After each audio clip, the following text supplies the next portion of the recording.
Swastiastu. Perkenalkan, nama saya Nina Novi Artini, absen 22 dari kelas 12 Bahasa 2. Baik, di sini saya akan membahas sedikit tentang perekonomian pada masa pandemi ini. Saya mengambilnya di Desa Skardadi, desa saya sendiri, yaitu Desa Skardadi, Kecamatan Kintamani, Kabupaten Bangli. Baik, yang pertama, apa sih itu virus corona atau COVID-19?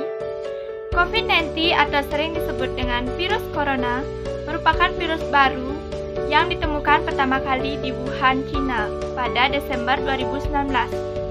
Virus corona ini menyerang pada sistem pernapasan manusia.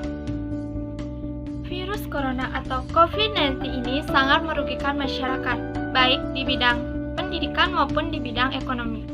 Di bidang ekonomi, harga sayuran yang tidak stabil atau naik turunnya harga sayuran menyebabkan patahnya semangat para petani untuk menanam sayuran.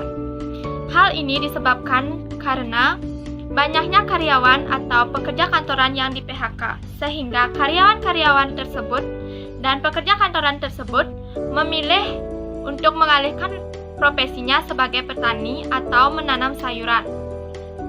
Banyaknya masyarakat yang menghasilkan sayuran dan sedikitnya masyarakat yang membeli sayuran menyebabkan harga sayuran menjadi menurun. Karena pada masa pandemi ini kita harus menjalankan protokol kesehatan dan mengikuti anjuran pemerintah, yaitu stay at home atau di rumah aja.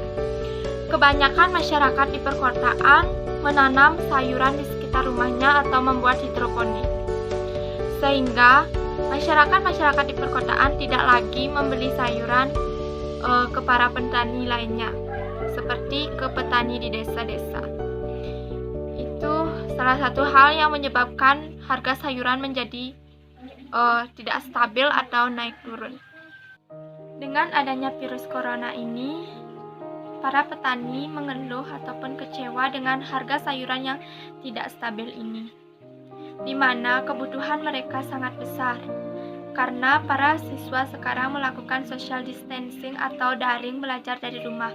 Mereka membutuhkan HP dan kuota supaya bisa mengerjakan tugas-tugasnya.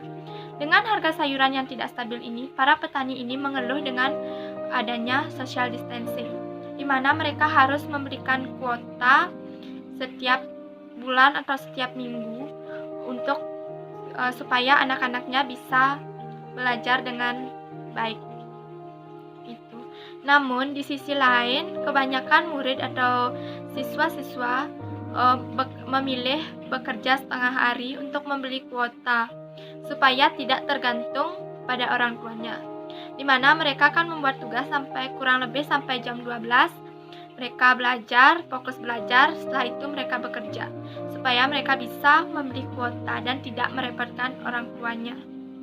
Baik, yang terakhir, solusi supaya harga sayuran tetap stabil.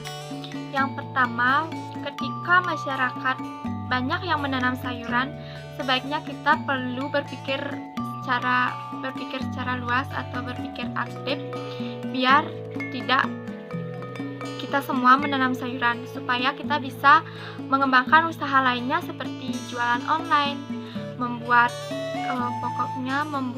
aneka usaha makanan yang bisa kita promosikan dengan mudah. Baik, sekian pembahasan yang dapat saya sampaikan. Atas perhatiannya saya ucapkan terima kasih, dan apabila ada salah kata saya mohon maaf. Saya akhiri dengan Pramu Santi. Om Santi Santi Santi.